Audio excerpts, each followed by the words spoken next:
Hi, friends. I was reading Joshua back in February, and I read this passage that had to do with Israel transitioning from the wilderness to the promised land, and it resonated with me, and I wrote these thoughts in my journal. First, I read in Joshua 4, verse 21. Then he spoke to the children of Israel, saying, When your children ask their fathers in time to come, saying, What are these stones? Then you shall let your children know, saying, Israel crossed over this Jordan on dry land. God had told them to pick up stones out of the middle of the Jordan and to pile them up as a memorial on the other side of the Jordan. Why?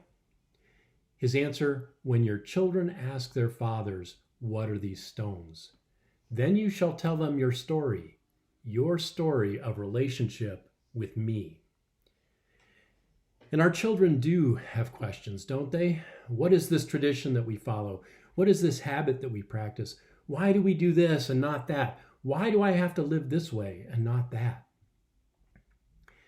I've found that in the busyness of life, it's very easy to give a pat answer and not slow down enough to either understand myself why, much less to explain to our children what God has done and is doing in my life. In times when we are struggling to understand our own feelings, it's even harder to tell our children our story. After all, we're supposed to have it all figured out, aren't we? I think a possible key is found in Psalm 131:2.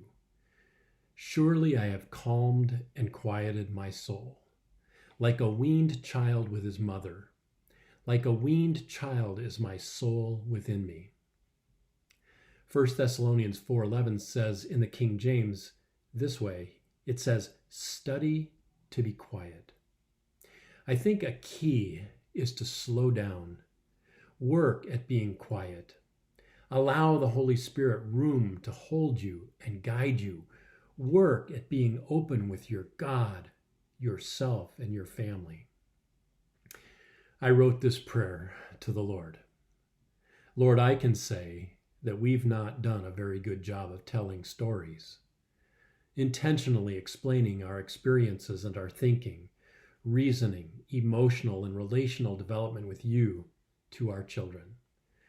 Lord, may we find a way as we move forward toward our older age to share these rich truths, our truths, with our legacy. That's my prayer for you as well. God bless.